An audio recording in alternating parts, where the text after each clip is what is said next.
Stretching 5.5 kilometers into the Arabian Gulf lies the most audacious engineering project the world has ever seen. Palm Jumeirah is so vast it can be seen from space. Built only from sand and rock, threatened by earthquakes, violent storms and erosion from the sea, it's remarkable that Palm Jumeirah exists at all. God had wanted an island in the shape of a palm tree in the ocean. He'd have put one here. Engineers must race against time and battle constantly with the forces of nature. This is a megastructure they thought could never be built.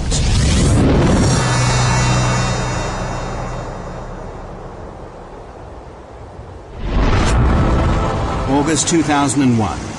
The Arabian Gulf is a massive activity. Dubai is building one of the biggest man-made islands in the world. Engineers have a daunting task ahead of them, because this is a construction like no other. All structures stand in defiance of nature.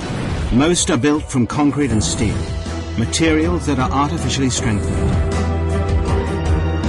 But this massive island is being constructed out at sea, using only natural materials, sand and rock.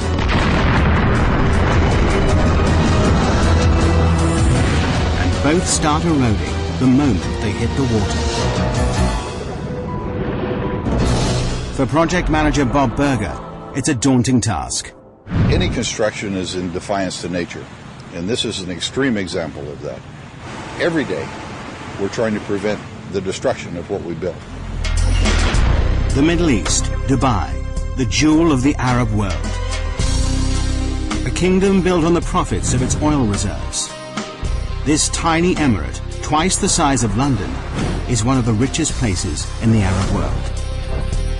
But it hasn't always been like this. 50 years ago, Dubai was a trading town built on a creek. Over half a century later, it's been transformed. Now it's famous for gold, trade, and oil. But there's a problem on the horizon. By 2016, the oil will have run out. It'll mean disaster for the economy. Dubai must find a new source of income. The Crown Prince, Sheikh Mohammed bin Rashid Al Maktoum, has a $2 billion plan to save his country. He's ordered his kingdom to transform itself into the world's #1 luxury tourist destination. And the Crown Prince has a history of getting what he wants. To put Dubai on the map, he's already built one of the most luxurious hotels in the world, the Burj Al Arab, created top-class golf and race courses, and is planning the world's tallest building. But now, the Crown Prince's big idea is mass tourism. Dubai seems the perfect spot. It offers sun almost every day of the year, glorious beaches and azure seas. 5 million tourists visit here annually. Now they want to triple this to 15 million. But there's a problem. The coastline is a mere 72 kilometers long. Not enough space for all these extra people. But how do you make your coastline longer? The Crown Prince's plan is to build a massive island, and he wants it done by 2006. What better for a paradise island than the shape of a palm tree? 5.5 kilometers across, it increases the coastline by a whopping 56 kilometers. But no one has ever built an island this size and shape before. When I first heard of this project, I couldn't believe it. I thought it's incredible.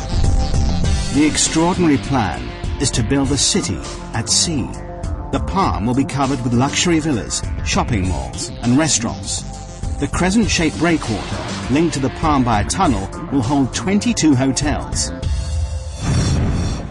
The easiest way to build such a massive structure at sea is to use concrete and steel. But this doesn't fit with the Crown Prince's plans. His idea creates an added challenge.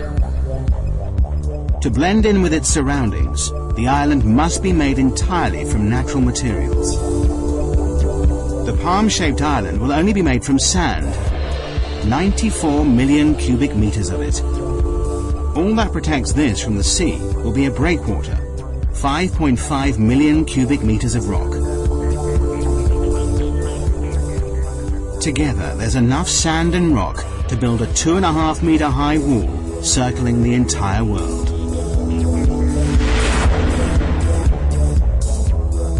This may be the only place in the world where something like this can be done, to have the vision and then the courage to carry it through. To make this audacious plan a reality, Dubai needs the best engineers on the planet. A worldwide search leads to Northern Europe and Holland. Experts in land reclamation, the Dutch have increased Holland's landmass by 35%. The Dutch team are immediately booked for the job. The first thing they must prove is that it's possible to build an island out in the Arabian Gulf and that it'll stay there. They know the only way to keep the island in position is to surround it by a breakwater. But just how big does this sea defense need to be? To find out, researchers must calculate the strength of Dubai's storms, the height of the waves and tidal surges, and what effect global warming will have in raising the sea level.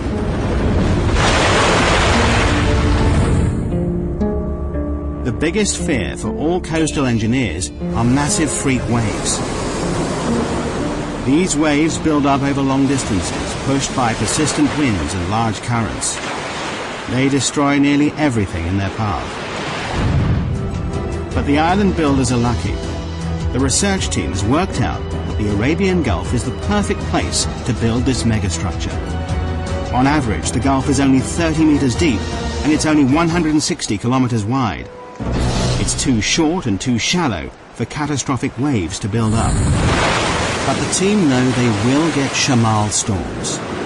Every winter, these intense northerly storms bring high winds and 2-meter waves that will batter the structure.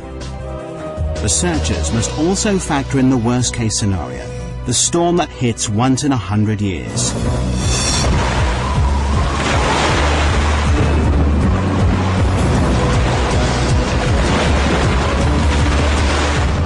The team do the final calculations.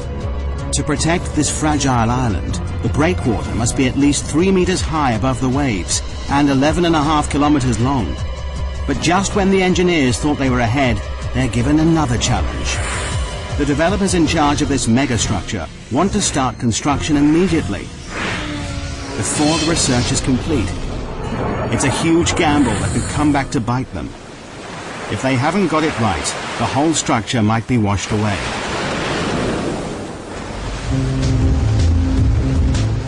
August 2001, the breakwater construction team take to the sea. But just as they get started, disaster strikes. September the 11th, 2001. The World Trade Center in New York is attacked in a brutal act of terrorism. Overnight, tourism to the Middle East stops. But work has already started on the Palm Island. Will millions of dollars and months of research all be in vain?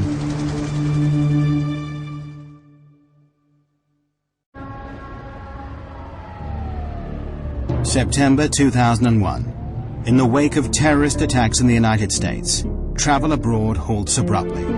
Fear and panic spread. People are too frightened to travel, particularly to the Middle East.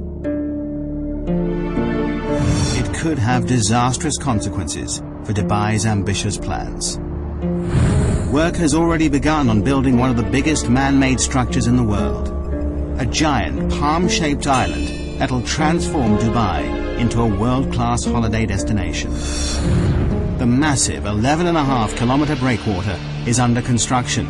Both the breakwater team and the Palm Island team are assembled to make the dream a reality. But 9/11 throws the plans into turmoil.